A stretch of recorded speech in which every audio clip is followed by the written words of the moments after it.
The following program is intended for mature audiences.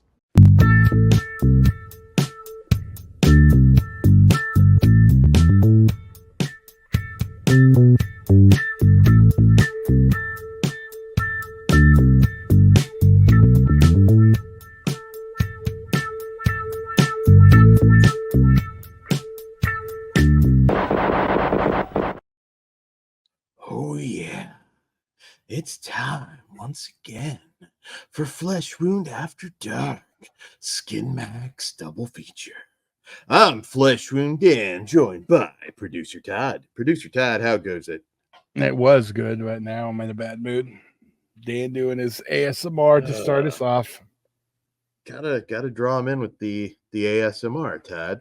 It's the new thing, Todd. Gotta draw him in. So yeah, very excited today because we're not watching. We already watched it. We're going to be talking about a Torchlight Entertainment classic, or at least I think so. Maybe we'll see what you think. I will give you my answer. My favorite Torchlight feature. Oh, which one is that? Well, I figured don't we need to save that to see if I even like the film first, Dan? Oh, that's true. That's true. Come on, we're getting ahead of ourselves. For the ratings. Yeah, come on. You kind of know us here. The beginning of an epic trilogy, I guess we should say. The start of a cinematic universe. Test tube teens from the year 2000. Yeah, well, and we'll kick it right off with Test Tube Teens from the year 2000, which is, of course, from director David Decoteau, aka Ellen Cabot, his probably his most popular pseudonym. And in Test Tube Teens from the year 2000, two lust-seeking pioneers from a cold, sexless future travel back through time to find the passions of the past. They find themselves in a boarding school full of beautiful co-eds and hunted by a Terminator and a frosty head mistress. Okay. So, did Frosty Head remind you of an old girlfriend or something, Dan? You got distracted off those words. Frosty Frigid. I understand. Yeah, it's just Morgan Fairchild, Todd. Dan didn't even get the joke. She's sexless. I don't know, Todd. I don't know what's going on. But sounds right. In any case, I want to first let you guys know Test Tube Teens from the year 2000, which is, I think, the best title. If you're curious, of course, this is the new double feature that we're going to be tackling tonight. And this is the Test Tube Teens from the year 2000 R-rated cut. Now, those of you familiar with Full Moon, and of course, their erotic sub-label at the time, Torchlight Entertainment and Surrender Cinema not too long after. The uncut version of Test Tube Teens from the year 2000 is Virgin Hunters, which these two films, same film, it's always uncut under Virgin Hunters. It always has been. And Test Tube Teens from the year 2000 is always been the R-rated cut. So any way you go about it, if it's under one title, you know what you're getting. Virgin Hunters uncut, Test Tube Teens R-rated. I'm going to give you a little bit of trivia on this too. Yeah. Well, you know, Paramount that they only released a couple Torchlight titles, but this one, it did get a screener under the Virgin Hunters title and uncut. So I don't know if Paramount was like, we need to soften this and we don't like this title, but it did make it to screener form under Virgin Hunters and uncut on that tape that was sent out. Oh, so, interesting. That's just a little bit. There's actually also a different Video Zone that has that title. It's a different cut of the Torchlight Video Zone, which I do believe did make it onto that DVD from. It is on. Yes, it is. So on the Laserdisc and it has the other one. So it's interesting because Morgan Fairchild, who plays Camilla Swales, the evil headmistress of this school for girls, she had a big blow up at Charles Band after this came out, claiming that she thought she was just making kind of a sexy comedy, whatever that meant to her. And when she saw the movie when it came out, she was very angry with all the bump and grind. Now, She must have got that Virgin Hunter screener tape. she might have gotten the Virgin Hunters version. Now, I mean, I'll be honest, the Virgin Hunters cut, we're not talking like an overly bump and grindy film. This is still what I would consider a sci-fi sex comedy. There's nothing particularly scandalous. There's not a lot in the way of overly graphic simulated sex or frontal nudity, but there is a little bit more. Yeah, I was gonna say, and that can't be said for the sequels because those are definitely softcore. They're like, yes. So, which I did note, if you're trying to find this on Full Moon Streaming, it's not there. I believe it's on I can't remember the name of their other site, but yeah, the erotic site. Yeah, luckily, any way you go about it, you can get the Virgin Hunters DVD really easy, and of course, you can get this double feature as of this recording very easy because it just came out. So no problem getting a hold of either cut of this version of this movie that you want. But yeah, no, Morgan Fairchild was quite pissed and kind of disavowed the movie.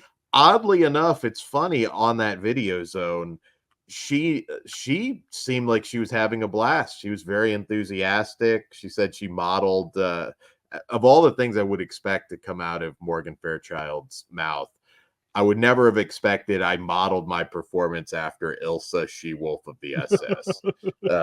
Would not have expected Morgan Fairchild ever saw the Ilsa movies. I was going to say, did she not notice what happened in those movies? I was going to say a little more sadistic than Virgin Hunters. This one benefits, I think, from a great cast. Brian Bremer is Naldo. Kind of just, this dude is like textbook sex comedy guy. He has it down. Christopher Wolf is his buddy Vin. I think Morgan Fairchild is excellent in this. She's really funny. I really enjoyed her performance. Late great character actor Ian Abercrombie as Professor Dorn, who is kind of the sexual freedom fighter that sends them on their path to go back in time. And man, I laughed my ass off. I mean, Terminator 2 is a huge hit at this point, and we've got a Terminator that goes back in time to catch these horny bastards in the school. We have them posing as women, very kind of reminiscent of Private School, one of my personal favorite sex comedies. We get Ozzy approved. Ozzy approved. We get Conrad Brooks, somebody I worked with as a janitor, small, tiny little role. I think everybody was firing on all cylinders in this. You couldn't ask for a better cast for this type of movie. And I can maybe see an argument from some people that a couple of the more graphic sex scenes may not have fit it. Maybe they went a little bit too far. In it, that it didn't need it, I should say, because the Test Tube Teens from the year 2000 cut is very good. Yeah, it's not like it will satisfy your get to see the pretty girls and all that stuff.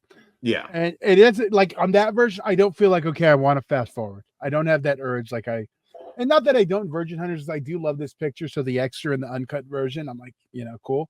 But I mean, a lot of times it is just extra bump and grind most times. And and so I mean, I get it. The laughs are strong enough, I think, that you're okay without it, but I appreciate that it's there. It certainly didn't distract me. There's some, just like any sex comedy, there's some stuff that probably hasn't aged well when Ian Abercrombie tries to fuck one of the boys when they're in the disguise. I think was pretty funny. He looks like he was having a lot of fun. Again, if you don't know Ian Abercrombie's name, you've seen him in 10,000 different things. I mean, he's an icon. And yeah, I mean, I think when they also try and get the professor to basically like fuck the bitch out of Morgan Fairchild. I thought that was good. This is just light stuff that brings you back to the 90s. It's perfect USA Up All Night fare. I don't believe it never aired on USA Up All Night, but it's kind of like textbook USA Up All Night. And did this, because I've always had I had the Laserdisc and stuff. Did the Virgin Hunters cut ever play on Skinmax? Because I don't remember seeing the uncut version until the DVD, and I don't ever remember hearing about the uncut version existing. So it's funny that you ask, because my memories of this movie were always watching it on video. Okay. I don't ever remember catching it on cable. Yeah. So and I never actually saw that original screener. I know it exists, and I know the runtime and all that, and I know it's uncut, but I didn't see it at the time. I saw Test Tube Teens. Yeah, so I mean, maybe anybody that knows or remembers could. I have a feeling it did, because it something like that. Like, we knew the Beach Babes Uncut aired, so that was a little different. That one 100% aired, even though the home video. The Laserdisc was cut too. So I was gonna say, in that one, the uncut version is quite a bit better. I'm still fine with either cut on that, but that's because I grew up with the other one. So yeah, no, I get that. What a wonderful one to have on Blu-ray, and I'm hoping maybe we get Virgin Hunters on Blu-ray. Throw both cuts on there. That in the Video Zone. I don't necessarily need a bunch of extras, although an interview with Morgan Fairchild would be fucking awesome at this point. But yeah, no, I think this one just takes me back to my childhood. It makes me smile. All of the girls are absolutely gorgeous. I thought they, Morgan Fairchild included. I always kind of had a thing for her. I always thought she was cute. Sarah Suzanne Brown is Rena, is adorable. I was gonna say, you hadn't brought her name up much yet. I did want to spotlight her. She's also the star of the Bikini Car Wash Company movies too. She's also Sarah Suzanne Brown. Yeah, she's beautiful. I don't think we've ever really talked about her on After Dark. We haven't. I mean, because she didn't really do a lot. I mean, there's that, and not much. I mean, there's some other stuff. I know she's in like I want to say it's one of the Mirror Images. She pops up, but overall, I know she does pop up in some of the erotic thrillers, but yeah. And then I can be like, oh yeah, that she pops up, and she wasn't like the lead in really any of them. No, she didn't stick around long enough to become like that household name, like a Julie Strain or somebody like that, or a Tane McClure. But she had her run. A lot of these girls from sex comedies, erotic thrillers, sometimes they only had a handful of movies, but man, they made an impression. And I think Sarah Suzanne Brown is one of them. Very girl next door quality about her. I think just cute as hell. I always hoped she'd pop up in more Full Moon movies, and never did, because I mean, Torchlight, Full Moon, same thing. they were kind of setting her up as the Torchlight girl, I think, at this point. And I don't know what happened. I remember one time I actually kind of had a back and forth in a thread with Jim Wynorski, and the topic was kind of like some of these starlets that just literally 4 or 5 films, maybe not even that much, and then they would just disappear off the face of the earth. And he said there's some actresses that he worked with, he was really friendly with, and they just disappeared. And more often than not, it's as simple as they got married. I got married, I had a kid, and they never looked back. Some are not even aware that they have fans out there. Yeah, they have no clue, which is wild. But I talked to Wernowski about Gloria Ann Gilbert specifically. So oh, nice, she's nice. one that just disappeared too. So yeah, really? Because she just he said okay. at a certain point, out of nowhere. I think he said it was. I don't know if that was just him, but I don't think many other credits she had after. But that's a whole nother topic. We'll save it for when we do Dream List or something. We will have to hunt her down. No, that sounds bad. Not hunt her down, but like see if she would be willing to be interviewed. I love Gloria. You have the early half of that flat-chested girl in the fucking, what is it called? Your Surrender Cinema. I like the tail half with Gloria and Gilbert. Excuse me, not Surrender Cinema. Surrender Cinema is sorry, yes, that is well, I have full moon on that. Seduction Cinema. Yes, sorry. And the gorgeous Misty Monday, which we are going to tackle some of those, and you're going to change your mind because they're amazing films. But yeah, I did want to point this out. This is actually it's a little bit of a bummer, but Laurel Wiley, who played, I believe her character name was Anne in this, if I'm not mistaken. Annie, I should say. So Laurel Wiley passed away a few years back, tragically. She was somebody I came across. I can't remember if it was her channel or like a dedication channel, but she was just a really sweet human being. If you want to deep dive into it, she was a beautiful singer, man. Like she had a hell of a voice. Somebody else who had a little bit of a run, and just wanted to throw it out there. Rest in peace. Look into some of her work, because she was very talented and unfortunately taken way too soon.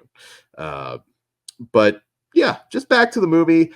I think my favorite kind of like erotic sex comedies are when they have kind of a sci-fi twist to it. I love Petticoat Planet, which I think we'll be doing soon. That one obviously we got to do.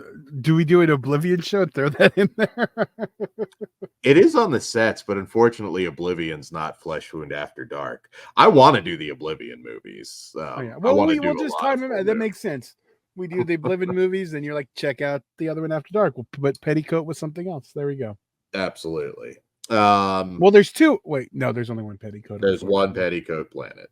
Yeah, that's right. There's only one. And of course, Femalien. That is like damn near the top when it comes to softcore sex comedies. Jacqueline Lavelle will be doing those at some point on here as well.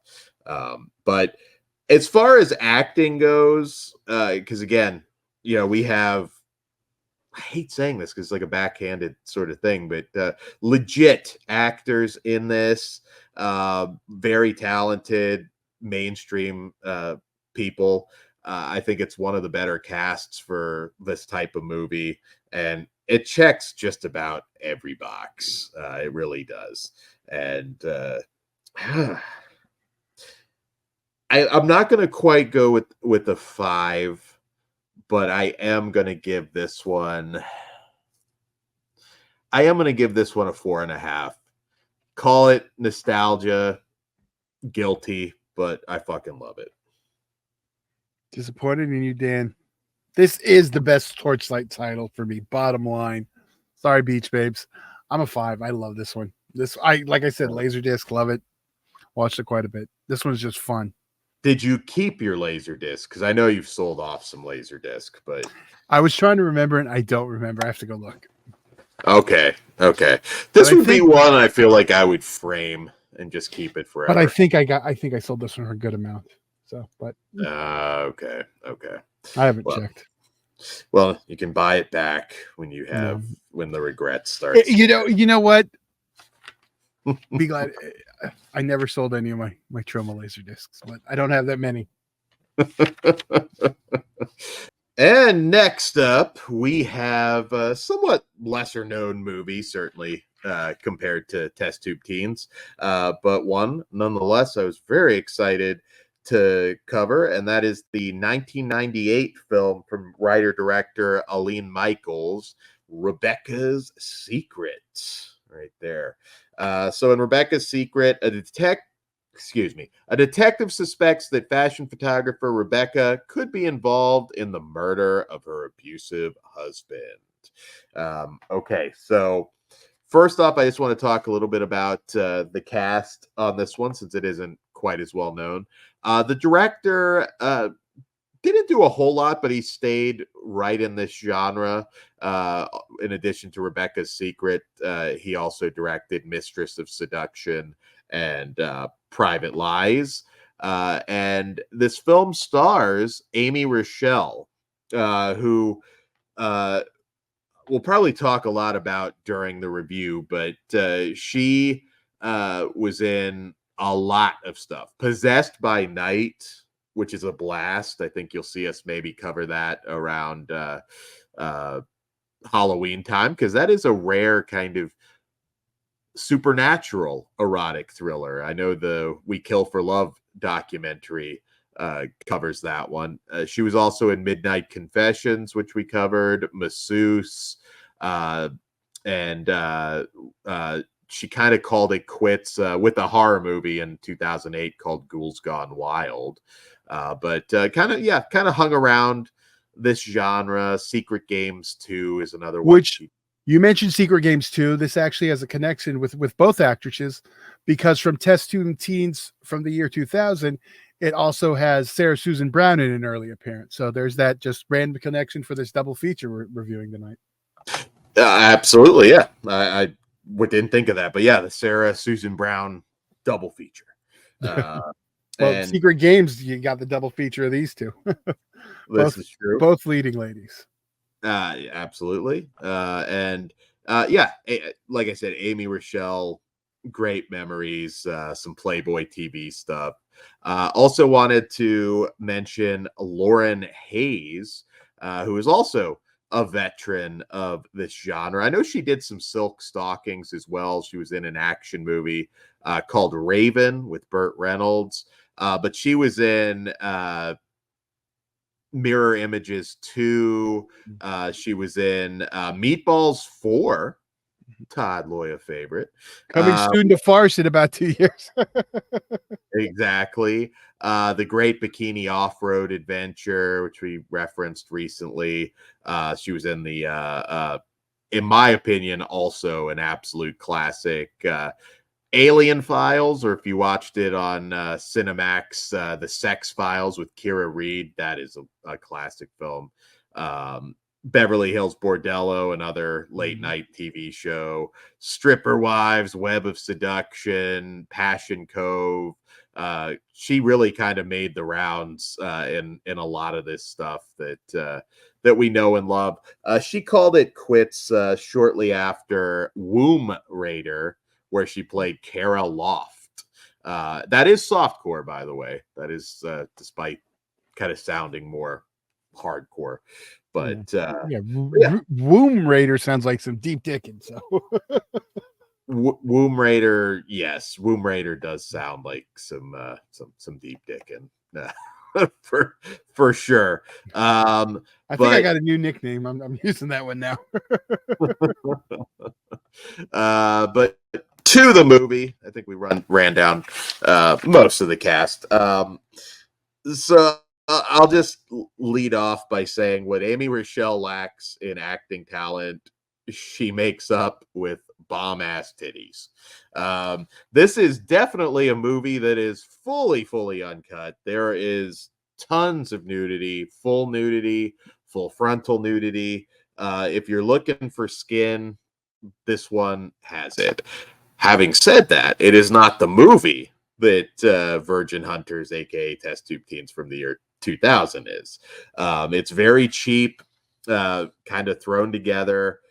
Amy Rochelle is not a good actress, so I think they maybe give her a little bit too much to do here. She comes off as very awkward at times. I love how dumb, how it's just not the best production. You can see that, and that's what endeared it to me.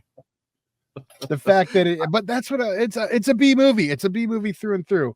and it hits some of the tropes. But you know what? That can be fun. Absolutely, yeah. It's a bad movie. It's fun, and I'd say about 85% of it is nudity. So you're not going to exactly get bored. It's very steamy. It's not shot very well at times. It kind of feels like a discount bin Night Eyes. Totally does. They're like trying to be a lot smarter with this plot, and they think, yeah, just show me the titties on this. It's dumb. It's like some of the stuff at the end. I was like, oh my god, this is bad. Give me more. Does Rebecca have a second secret for a sequel? Come on. Yeah, they try and throw some twists at the end.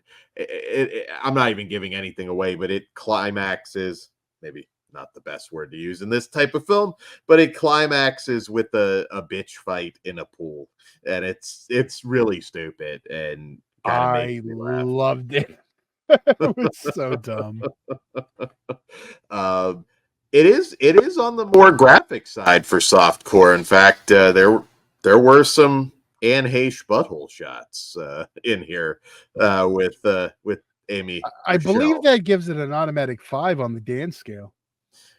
Anne Heche's butthole, rest in peace. I don't know about a 5, Todd. I'm sorry. Oh, so Dan's not the man he said he was, standing for nudity in cinema. I think that's a lot of hot air, because I do believe on this program you have said butthole is a 5. Anne Heche's go find it. Anne Heche's butthole did not get a 5 for the Psycho remake. Got significantly less than a 5. Todd. But to be fair, it was Anne Heche's butthole and it was the Psycho remake. I think that's the one thing you can give a pass to. R.I.P. Anne Heche's butthole. Not the rest of her though, Dan? Well, both. One can't live on without the other. I mean, both lovely. But anyways, off of the butthole talk. It's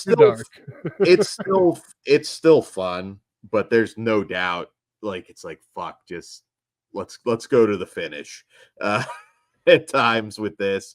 Luckily, again, Amy Rochelle is gorgeous. Everybody else in this movie is gorgeous. As far as the skin quotient goes, that part would probably be a 5. Unfortunately, there is the rest of the movie. But Dan, in the lingerie business, you're always dressed to kill. That's the tagline.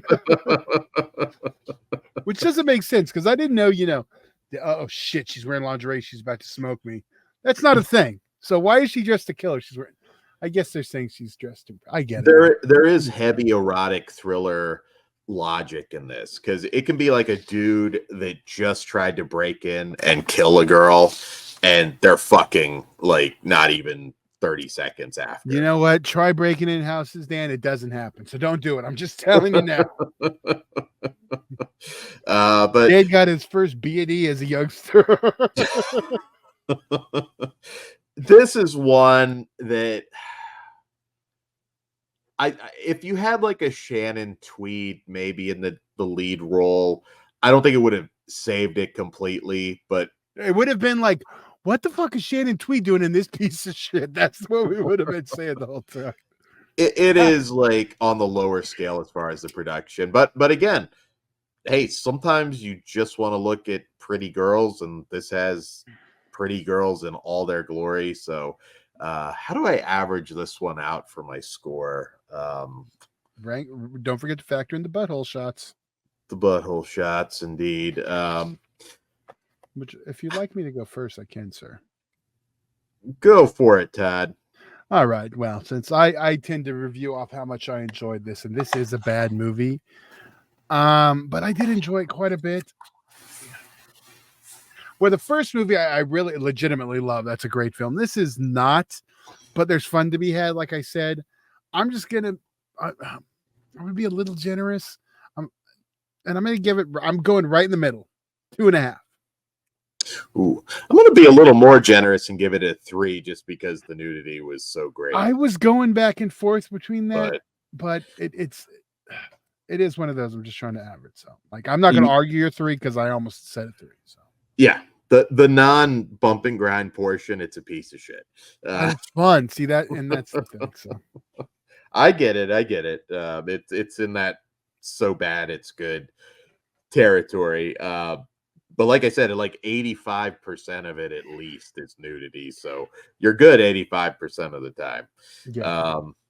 So, and I should also say this one's kind of bizarre because I did some digging, and apparently, as far as I can tell, it's always supposedly been rated R. Having watched this DVD, I can assure you I cannot fathom that anything was cut, and considering the quality of the production, those cuts would usually be very obvious as shit. Obvious, yes, obvious as shit. We talked about in our previous episode the USA Up All Night cut where it'll just go black and you'll be going to the next scene. It's just doesn't flow at all. So I can't say 100% sure.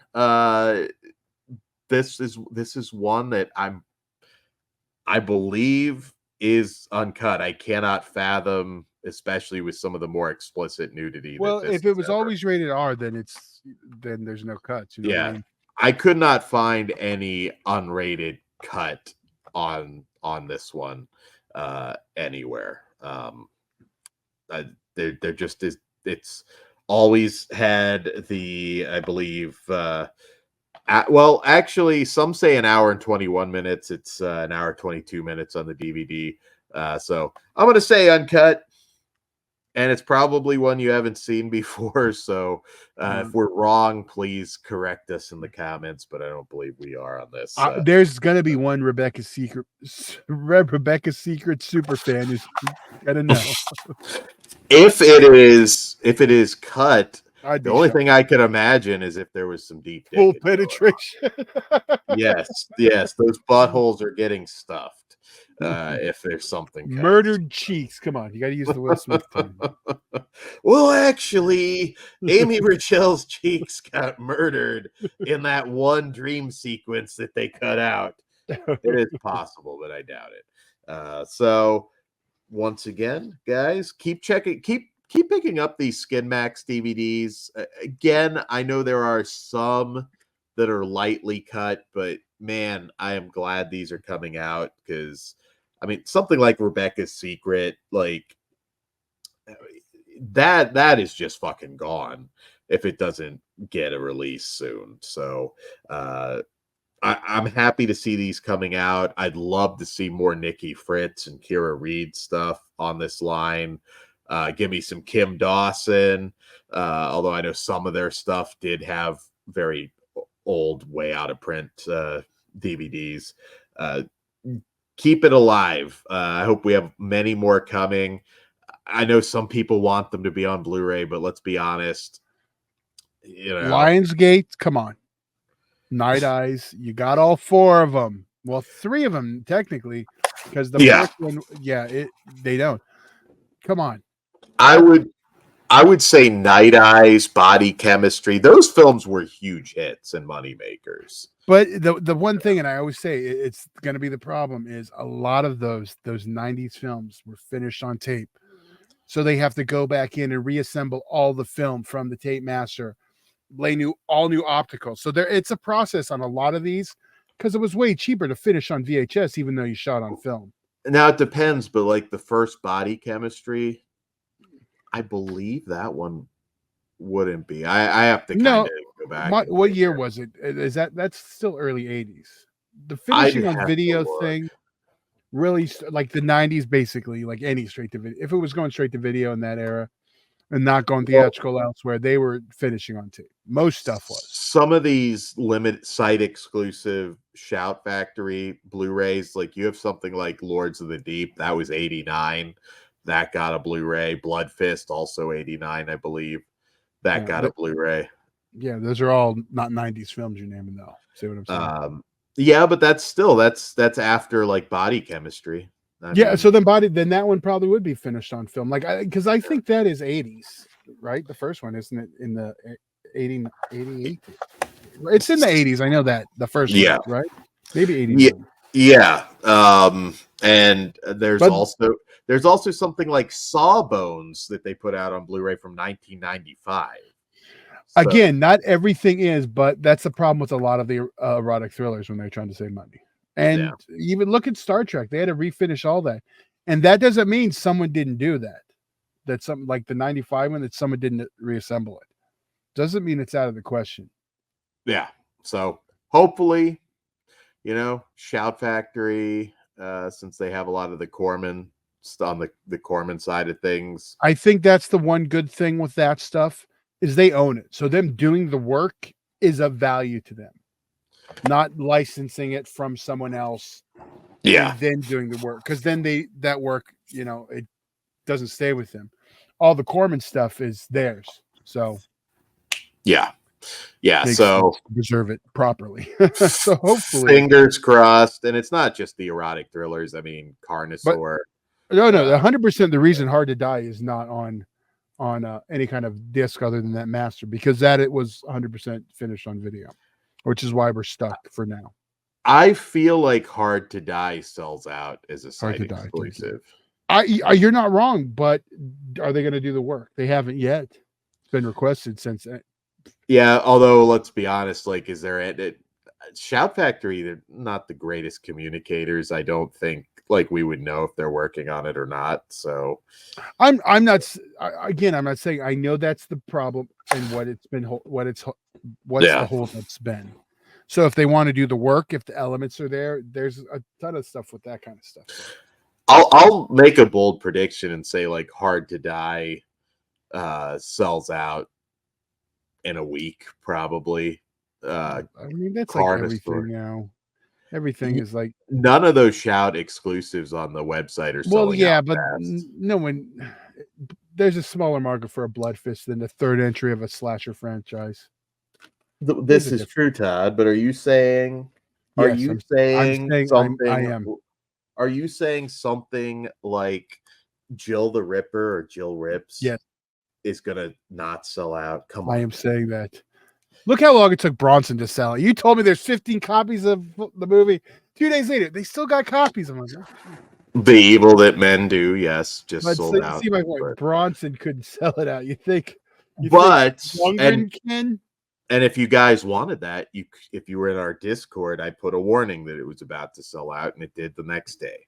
So yeah. If Shout Factory made a post about it, it would have been gone in 30 seconds. But oh well. So guys, we hope you like this and some of the bonus physical media talk. Please hit that thumbs up. Consider becoming a patron at patreon.com/fleshwindfeatures. It all starts at just $1. We're not monetized, so we appreciate your support on there, and you get a lot for it too. Because Dan has a potty mouth. That's not because of me. I'm going to blame pugs. But because of what you call pugs, but we should probably get out. On that note, guys, good night and come again hard. Money's on the dresser. Good night.